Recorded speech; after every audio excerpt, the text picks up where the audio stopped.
Good Thursday, everyone, and a breezy Thursday morning it is after a very windy night on the Cumberland Plateau. I think many of us saw wind gusts 30, 40 miles per hour. Some of y'all may even got a little higher than that. It was a windy night. Today's level of concern, USA Mortgage level of concern, more gusty winds, but nothing like what we had last night. But the cold temperatures, that Arctic air is going to start filtering in today.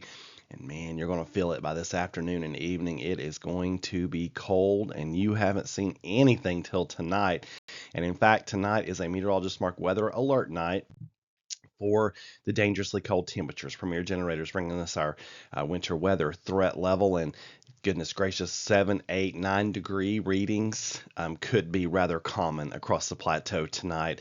If you're 10 or 11, you're the warm spot. That's chilly. So make sure your outdoor fur babies are nice and warm. This might be one of those nights where you consider bringing them in, or doing something that's a little bit out of the ordinary to keep them warm, because this is very, very cold, and this is our first big cold shot of air for this season as far as getting this cold. So just keep that in mind for those outdoor animals. Clearview Closet and Blind brings us our 5-day forecast, and there you have it. We're in the 20s most of the day. It's just going to keep getting chillier and not any warmer. Might get a morning stray flurry. I've seen a couple on radar this morning. I don't know if they're reaching the ground, but there's been a few, especially up around just across the Tennessee-Kentucky border. So we're in the 20s most of today with wind gusts that could top 30 miles an hour. Most of us will be in the 15 to 20 mile per hour range. And then that overnight low, I'm saying 9, but like I said, some of y'all be 7 and 8. Friday, mid-30s for highs, dropping back down into the mid-teens Friday night. That's a little bit of an improvement from our single digits tonight. And then Saturday, a big improvement, mid-40s and mostly sunny. And then Sunday, we get up to around 50, 51, 52.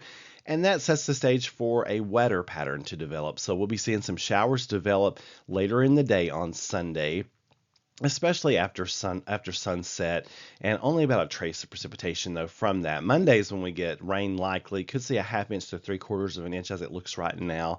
I'll keep an eye on those rainfall amounts, but 90% chance of rain, highs in the mid 50s. We're gonna feel like we're in summertime by then. Think about how far we're jumping from 8, 9 degrees tonight to mid 50s on Monday.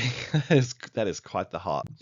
On this day in weather history, 1953, a killer tornado hit Vicksburg, Mississippi, killing 38 people, injuring 270 others. That's a lot of injuries. It's the most damage since the 47 days of continuous shelling the town received in the Civil War.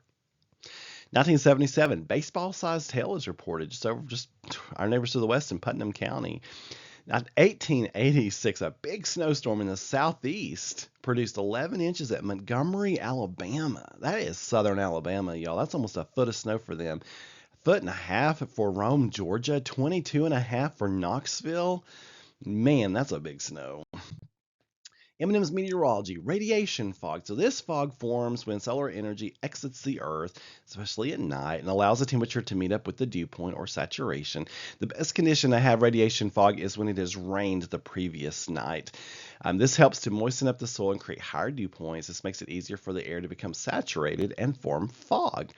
Winds must be light, though. You hardly ever see fog on a windy time. It's a calm wind, and that fog just kind of settles over the fields. You see that picture there.